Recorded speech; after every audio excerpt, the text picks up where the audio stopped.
Good morning. So nice to meet you. Nice to meet you too. Please sit down. Thank you. I'm just going to pop tissues. I'm such a crier. Is anything mic'd up? No, just if you sit there. She was terminally ill, but she had saved her own life by loving herself. She was a wellness warrior and people wanted to follow her healthy path. And the app and the book was born. We launched the whole pantry a year ago. In the wellness world, Belle Gibson was a star across the globe. What we didn't know at that time was that it was all built on lies. This wellness warrior was a fraud. She was a hoax. Belle, you've scammed the people of Australia. Don't you have anything to say? Not many stories stay in the public focus like this one, and that probably comes down to a whole host of reasons, including social media. Imagine building a wellness empire only to find out that the foundation it's built on is all a lie. At one point accumulating over 300,000 followers on Instagram. I think the wildest part of this story is how people lapped this shit up without question. It is truly remarkable and disgusting how this woman was able to lie to so many people. And then journalists started to investigate her. Then, all of a sudden, boom. You suffered 2 cardiac arrests, you died twice on the operating table, you had a stroke, and you were diagnosed with an inoperable brain tumour. Will you be watching the Netflix drama series? Belle, are you prepared to tell the truth today? Yeah. The whole truth? Absolutely. Belle, are you prepared to tell the truth today? The whole truth? No little Absolutely. half truths, no gobbledygook. The truth. No, I've been really transparent about what has happened and what has happened since.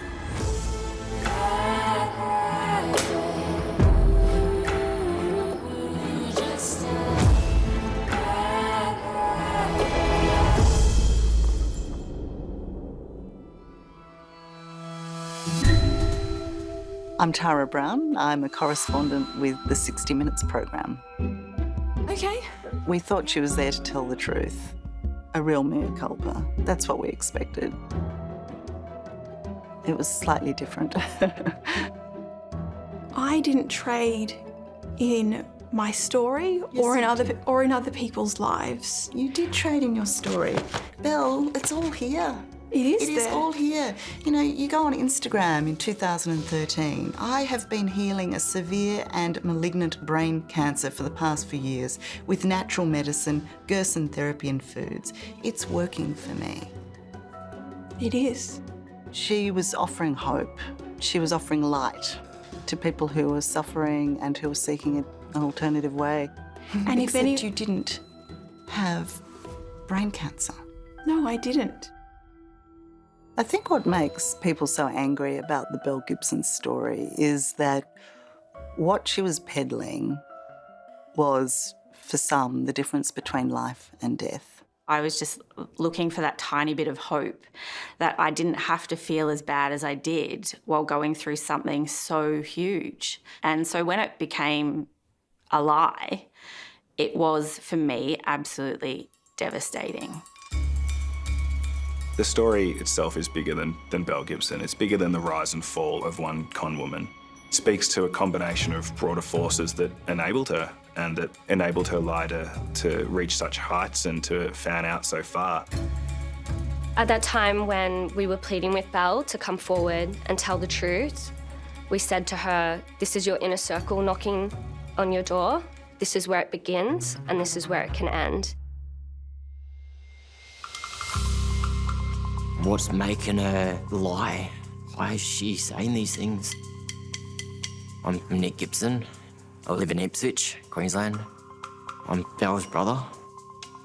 We're very close. A lot of people think we were twins when we were younger because we looked the same, had blonde hair, same height.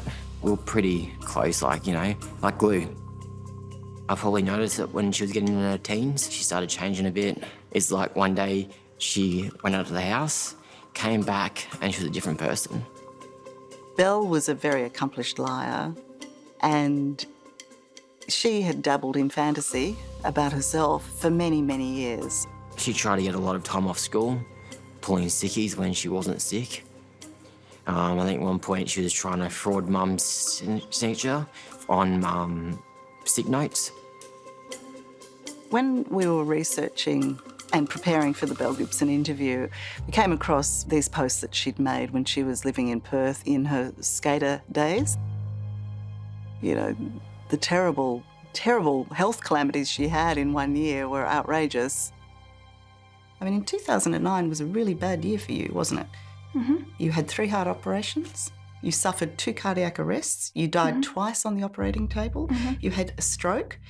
And you were diagnosed with an inoperable brain tumour and given 4 months to live. Correct. And all that happened. I still have the heart condition, and I was supposed to have surgery for that. You were supposed to have surgery. And I didn't. I mean, you go into extraordinary details. I had surgery about 7 hours ago. The doctor comes in and tells me the draining failed and I went into cardiac arrest and died for just under 3 minutes. I had the most intense bruising from the paddles when they electrocuted me back to consciousness. Minus the wires and constant throwing up of blood. Anyway, the procedure failed and I died. See, I haven't read back through all of that. But I also think when you're young and have gone through the situation I had just gone through, you are melodramatic. So from the skater world, having survived those terrible health scares that she had in 2009, she then went to Melbourne. And that's where the wellness warrior was born in response to her being diagnosed with a brain tumour. He said to me that I had a stage 4 brain tumour and that I had approximately 4 months to live. Belle Gibson is a mother, a businesswoman, and she's also living with brain cancer. But the 25-year-old has turned her cancer diagnosis into a positive, believe it or not. She's created the world's first health, wellness and lifestyle app, The Whole Pantry. To sum up Belle Gibson, when I knew her, she was actually extremely charismatic. She was very good at being able to relate to people, being really great at making you feel special when she's talking with you. My name is Chanel, and I was a close friend of Belle Gibson's. At the time I met Belle, I was very young. I was doing a writing internship at a publication. My assignment on Belle was just to reach out to her and just to get to see what she was doing. She invited me to her event, which was the launch of The Whole Pantry. I went to the event and it was a very kind of buzzing event. People were really excited by this young woman and what she was creating and building. She was very interested in learning about me, and it turned out we had some mutual friends. I was spending time at her house, sometimes even having sleepovers, dinner parties. So we were growing very close at the time.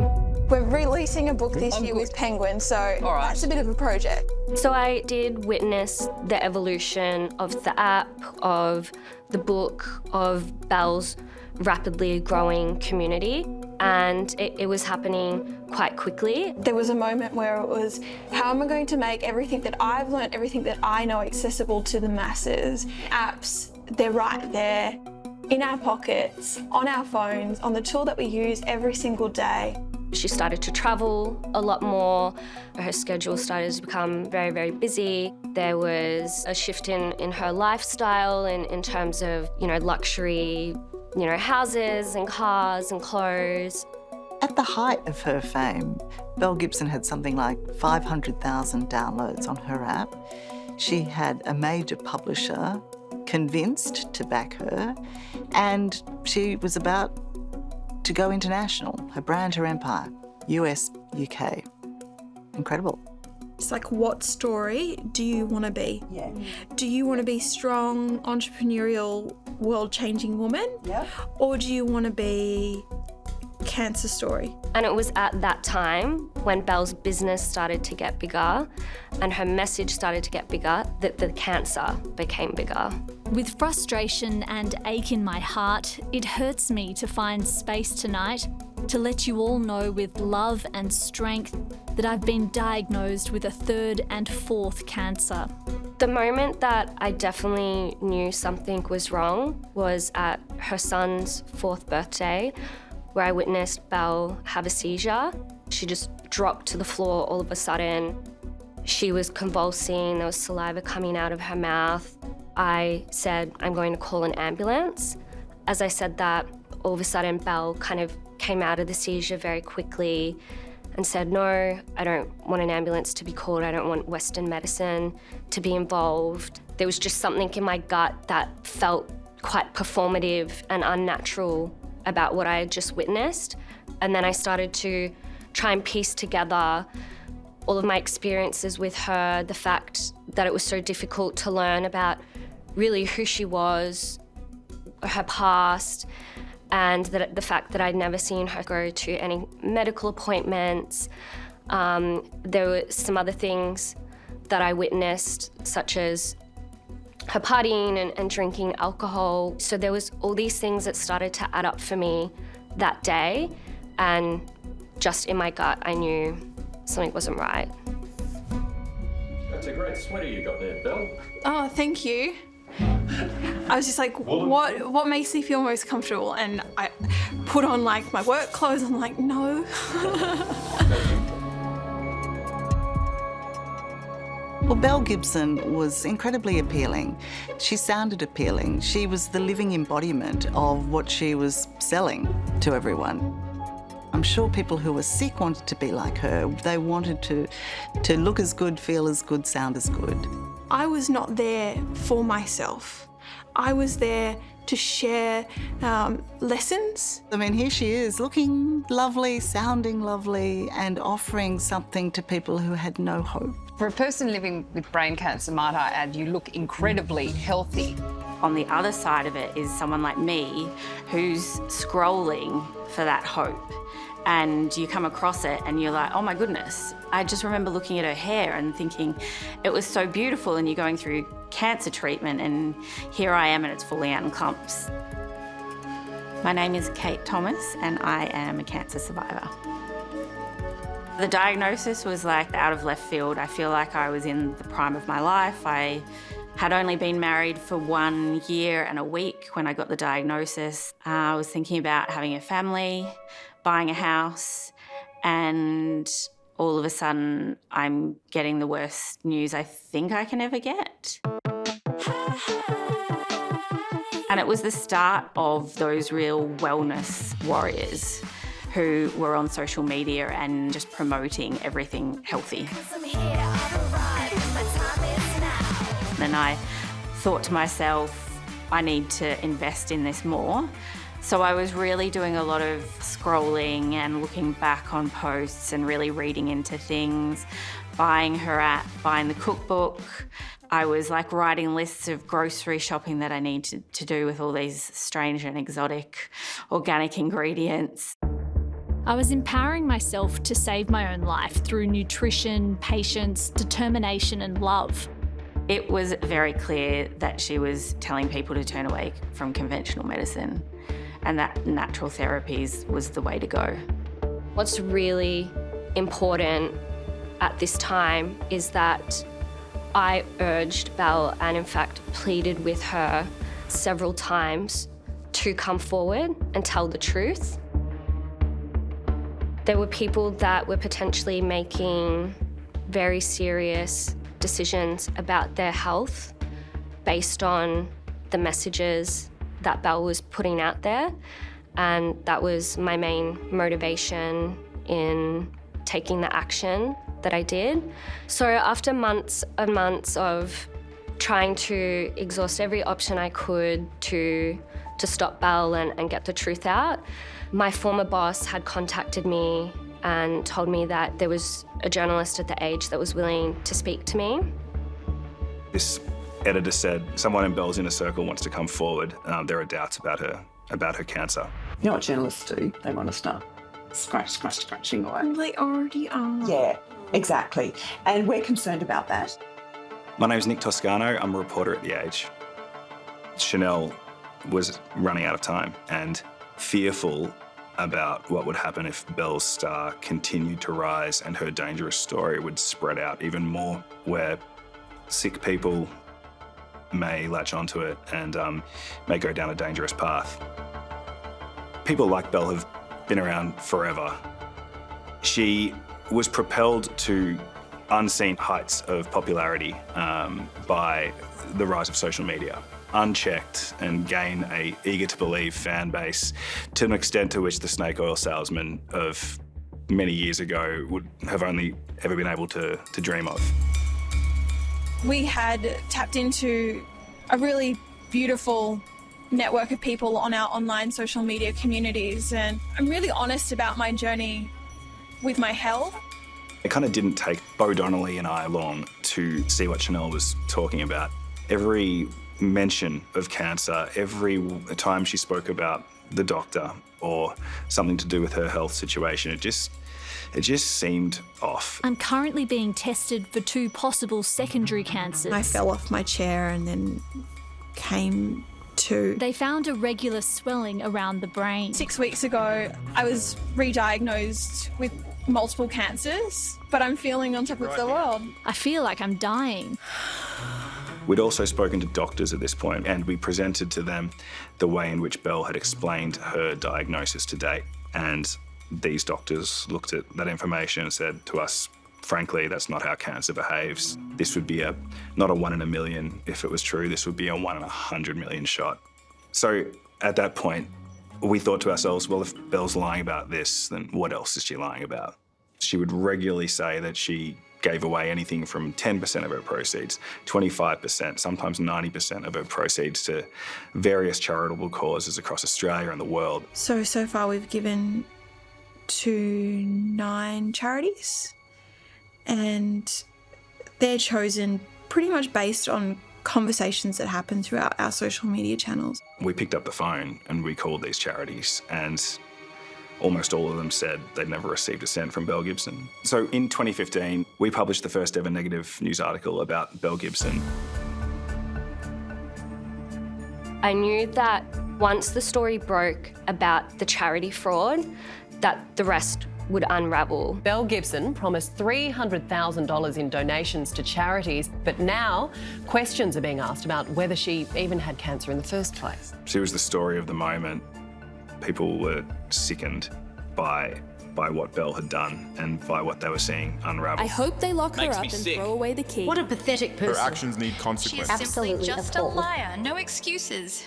We thought the story was going to be big and was important, not only because it was obviously a inspirational young woman turned internet villain, but also because of the involvement of these 2 of the world's best known companies, tech giant Apple, who had wholly embraced her and was promoting her stardom, and Penguin Random House, one of the world's biggest publishers, who had partnered with her and agreed to publish her cookbook, both of whom were eager to cash in on her story without having checked if a single word of it was true. I think that you really need to get your story straight about the charities. Yeah. I think they're going to go there with that. They can go there. Yeah. They should have checked. It's baffling that they didn't, and it's inexcusable, and we hope it's something of a wake-up call. After that, Belle went to ground. She wasn't heard from for some weeks. She re-emerged after agreeing to give an interview to the Australian Women's Weekly, in which she acknowledged that not all of what she said may be true. A few months went by and Belle re-emerged again. She had agreed to an interview with 60 Minutes, which goes down in history as one of the greatest and biggest train wreck interviews that I've ever seen. Are you prepared to sign a statutory declaration to say that everything you tell me today is the truth? Absolutely. There's nothing left to lose. Good morning. So nice to meet you. Nice to meet you too. Please sit down. Meeting Belle Gibson on the morning of the interview, she was quite charismatic and open and friendly. She was possibly a little nervous. If you sit there, you got to meet the guys yesterday, right? Yes. Oh, that's good. There was nothing that suggested that this person was bad or to be wary of or anything like that. She did not present in that way. Quite the opposite. I've just got to put this on in front of your face. Okay. A, B, C, D. I didn't go there with a mindset that I'm here to mock this girl or to ridicule her in any way. You know, it was a real ambition to actually find out what the story was. I was really out to try and find the truth, which she claimed she wanted to tell.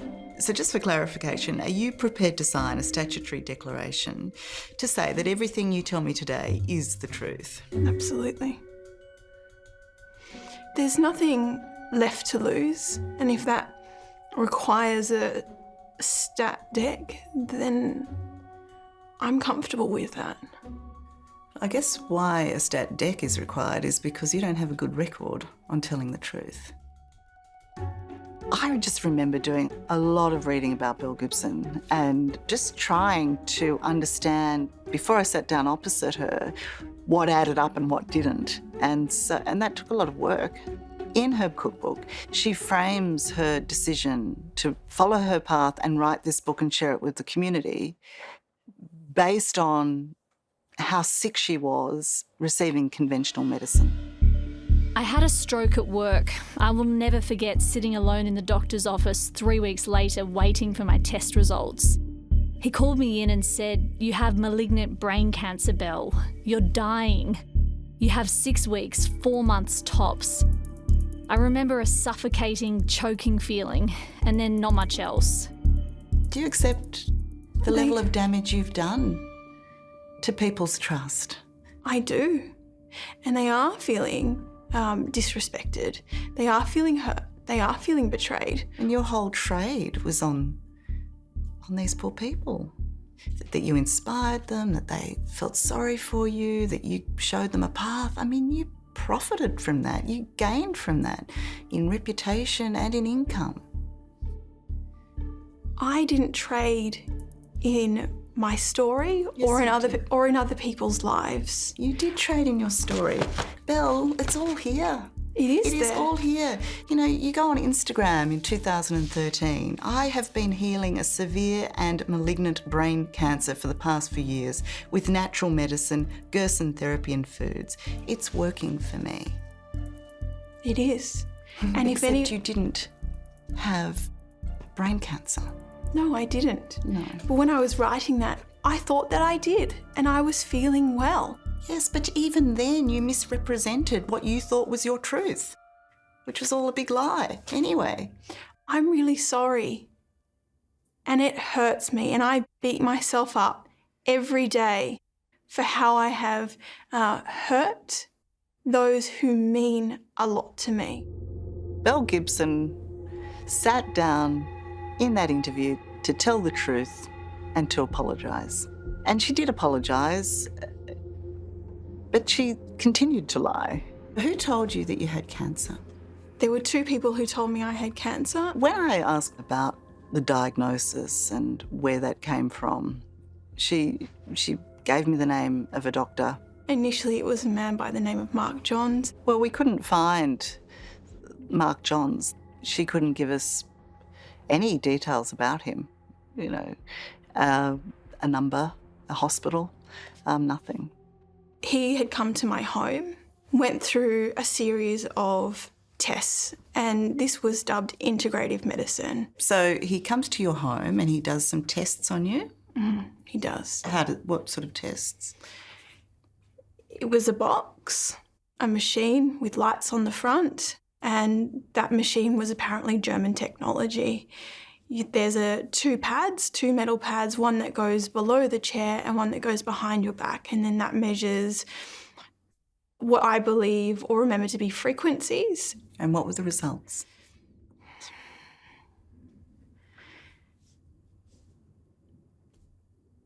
He said to me that I had a stage 4 brain tumour, and that I had approximately 4 months to live. Why did you write in the foreword of your book that you got this information in your doctor's office, that you got this prognosis in your doctor's office? Because I think that being open and telling people the way that it happened would not be understood, and that people would be disappointed or angry for me, not following what is the right way to go about this.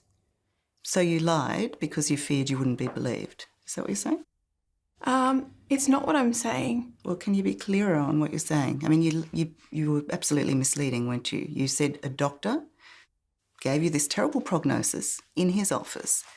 Now, you've just admitted that you didn't say it was at your home and it wasn't with a real doctor because you thought people would be disappointed in you. No, I believed he was a real doctor. So did you lie to be believed, is the question. I didn't see him in his doctor's office in Perth. You didn't see him in his doctor's office ever because he doesn't have an office, does he? No. Right. You claimed also in your book that you underwent chemotherapy and radiotherapy for 2 months. True or false? At the time... True or false? True, because at the time I believed I was having radiotherapy. So, false. I pulled myself out of chemo and radiotherapy. My doctors freaked out. This gets back to why her messaging was so dangerous. She was very clearly saying that conventional medicine had failed her. And she was very clearly saying that alternative therapies saved her. And it was in black and white. And that's what led to the potential for people who needed that life-saving treatment to turn away from it. I stopped the chemotherapy for various reasons. I didn't know. Truth, Belle, truth. Tara, I'm trying to draw on information. No, don't draw on information. Just be honest. I am being Please honest be with you. I'm trying to be open to what you're saying, but you were just muddying the waters with every answer. You didn't write it as you've just told it to me. You didn't write it who this man was. You didn't write that he came to you in your home. You didn't write that the chemotherapy and radiotherapy you claim to have is not what most people would have. You didn't write it like that.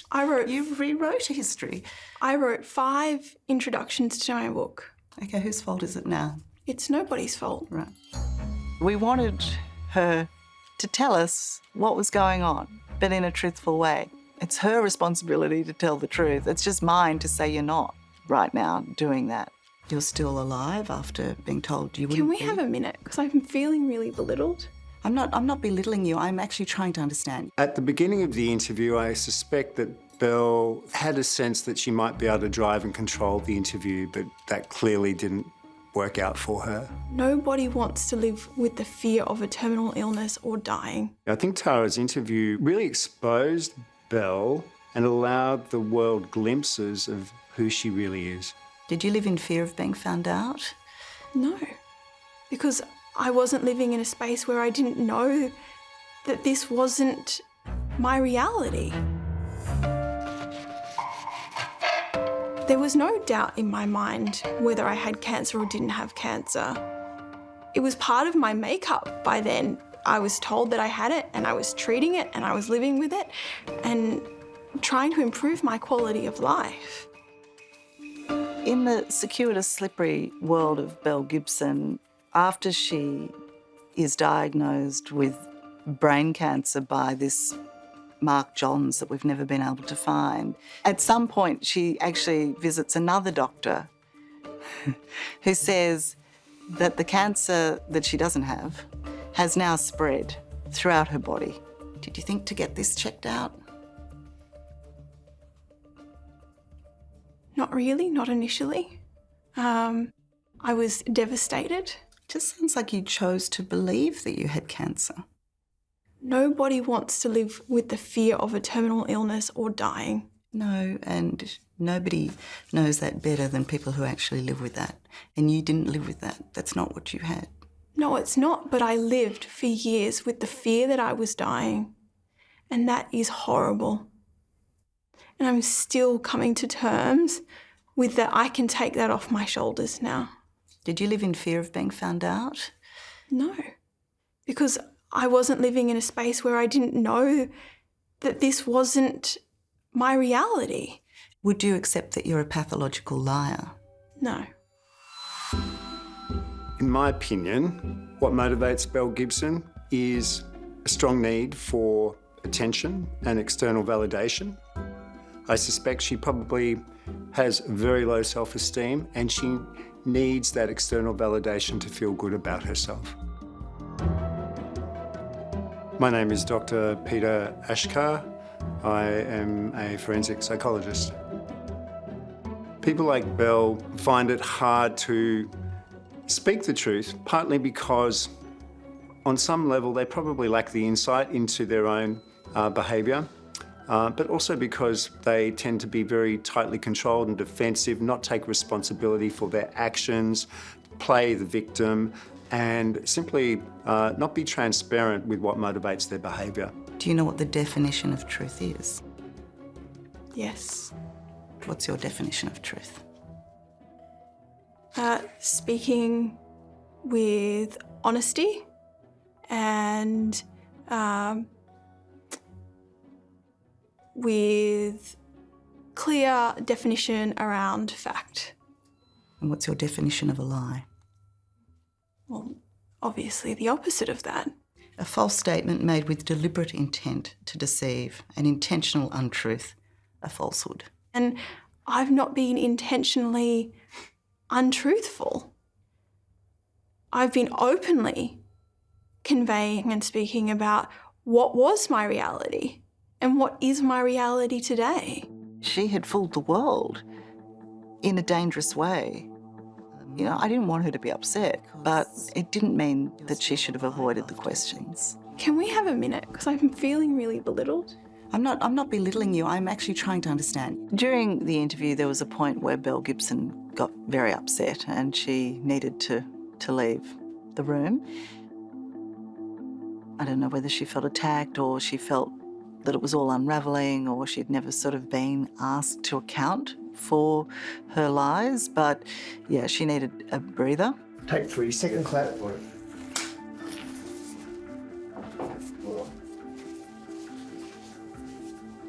Sit. Okay. But I was not an expert in anyone else's health. And Excuse me, but don't be naive now. I mean, you are appealing to an incredibly vulnerable audience, incredibly vulnerable people. Mm-hmm. You have a responsibility to make sure your story is right. I'm not trying to get away with anything. I'm not trying to smooth over anything. Well, it's not easy for me to be here. It's not easy for me to relive and relive and relive detail. There was one point during that interview that really stood out for me. When Tara asked Belle if she had ever considered the impact of her behaviour on those people she had deceived. These people who cried for you. Have you thought about them? I know you sit here and tell me how you feel. Have you thought about how they're feeling at the moment? In the same way I just said, I put them in my shoes and I know that they're feeling the same way I feel. If Belle Gibson felt empathy for the people she had deceived, she would have responded in a very different way. She would have said, I put myself in their shoes, not the other way around. This tells me she really struggles to understand the thoughts and feelings of other people and is primarily concerned with how she feels and in meeting her own needs. I don't know if I ever really felt sorry for Belle Gibson during that interview, but I was just trying to offer her a way out, a rational explanation for why she had been telling these lies and how she hoped to kind of get away with it. Some reason for why it happened at all. I just wonder, Belle, if, and I don't know if you're at a stage where you'll ever admit it, but whether you just didn't know what you were getting yourself into, that you probably thought you weren't doing any harm, but that you thought you could get away with it. There was nothing to get away with, Tara. Oh, of course there was. There was adulation. There's sympathy. There's a community who loves you. There's huge amounts to get away with. There's a community that I love. I'm just wondering if you kind of were playing in a grown-up's world without realising it, that it was all going to end badly. It didn't need to. Once I started to figure out where I stood and what reality actually was, and I had received the definitive, no, you do not have cancer, then that was something that I had to come to terms with. That takes a lot. And it was really traumatising. I was feeling a huge amount of grief. And grief for not having cancer? No, that I had been lied to, and that I felt like I had been taken for a ride.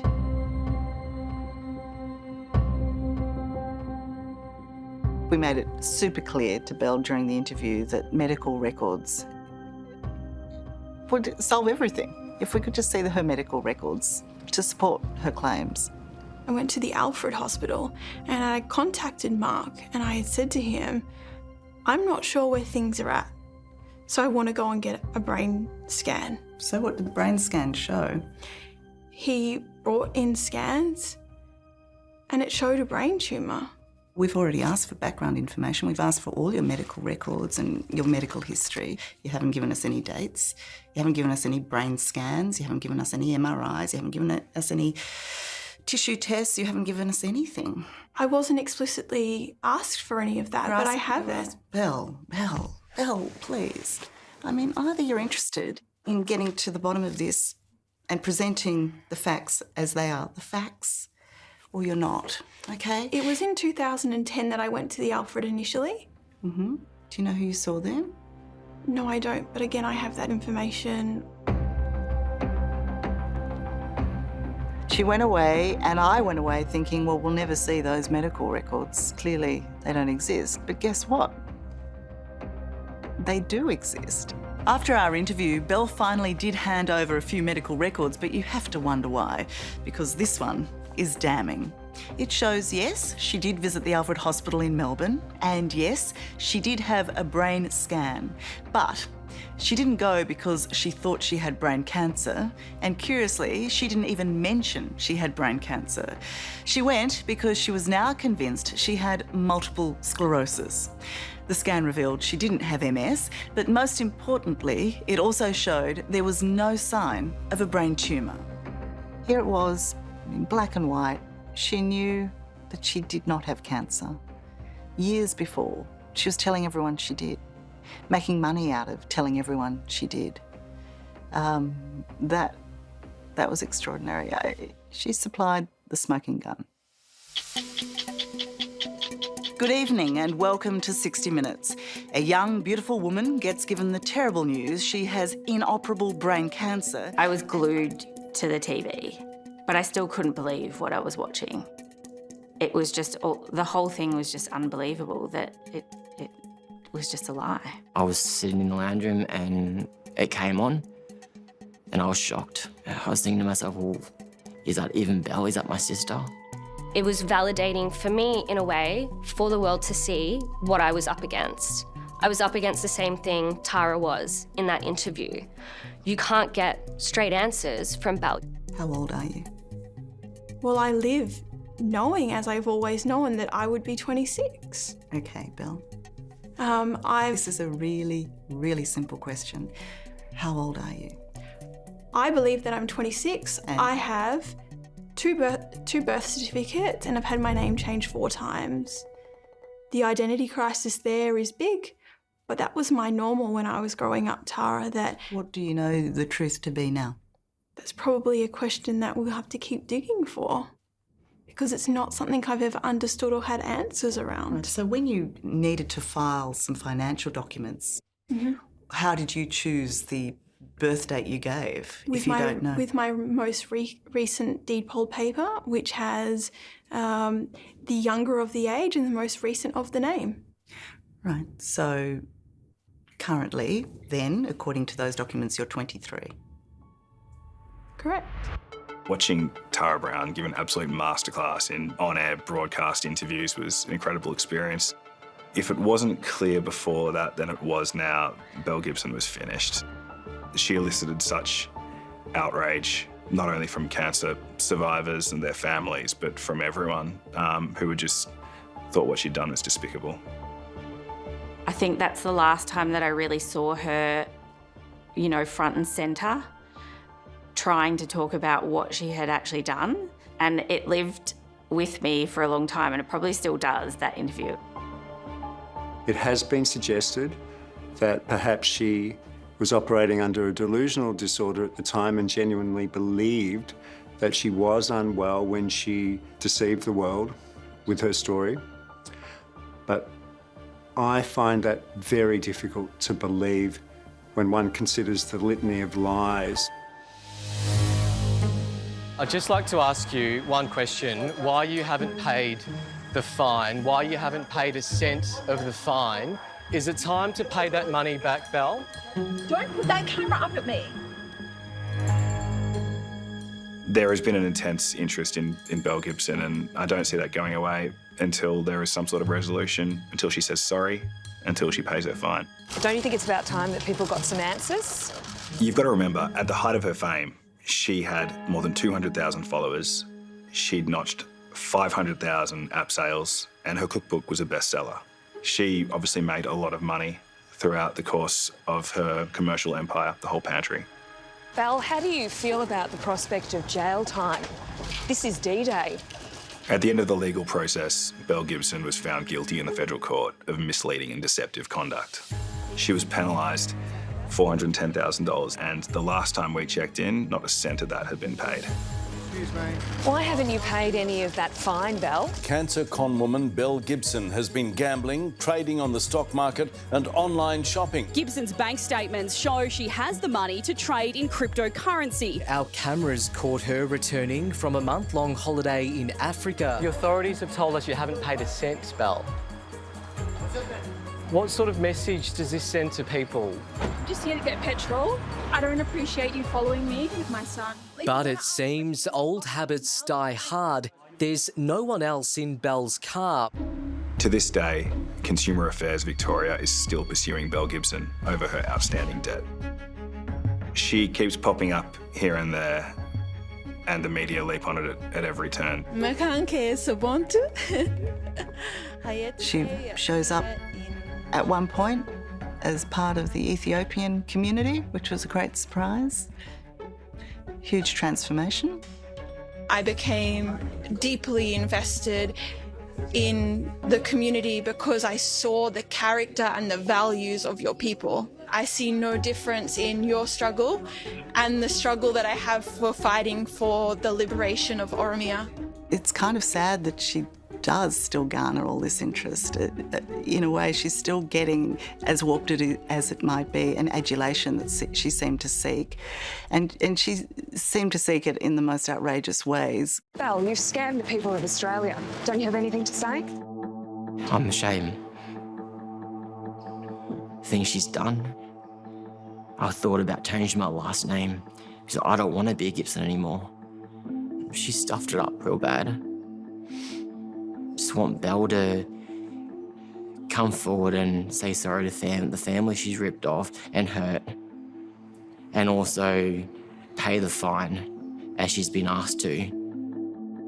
For some of Belle Gibson's followers, she offered the only hope.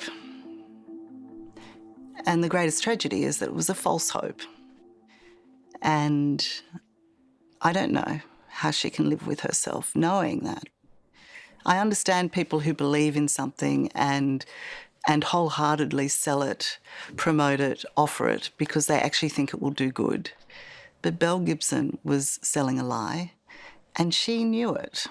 Do you take responsibility for driving any people away from conventional medicine in seeking treatment for their cancer? That would be really heartbreaking to me because I never intended on doing that. Do you accept that that's what you might have done? I accept that might have happened. It is difficult to measure what harm Belle may have caused, but if my actions meant that one person who was vulnerable, who had cancer and was making the wrong decision about their life and their health based on Belle, then that was worth it, even if it's just one person. My treatment was really hard and I took conventional treatment, and I'm not going to lie, it's not a walk in the park, but it got me here today and I'm a testament to that. I honestly believe that conventional medicine saved me. Years later, after the scandal, I was working in a cafe and I remember Belle walking in and I just had this wave of emotion. So I walked out and I looked her in the eye and I felt like my whole body was saying, I'm one of the people that was in your community who was on your side, and that you tried to mess with me, and I'm still here and I'm still okay and I'm thriving. And it was a very powerful moment. The story itself is bigger than Belle Gibson. It's bigger than the rise and fall of one con woman, whether that's about the unchecked power of social media, whether that's the dangers of going too deep into alternative medicine. And I think it's a cautionary tale for our time. I think it says nice things about us. I think we're compassionate and trusting, desperate probably, and gullible at times. We're looking for hope. And she ticked all the boxes.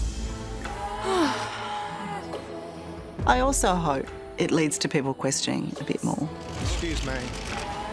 I would hate to be Belle Gibson. I'd hate to be associated with her. If there's any sense of remorse or shame or even insight into what she did, because there's sort of nowhere to hide now, is there?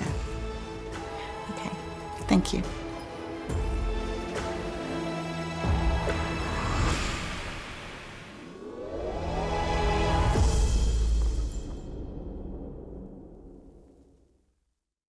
Hello, I'm Tara Brown. Thanks for watching 60 Minutes Australia. Subscribe to our channel now for brand new stories and exclusive clips every week. And don't miss out on our extra minute segments and full episodes of 60 Minutes on 9now.com.au and the 9Now app.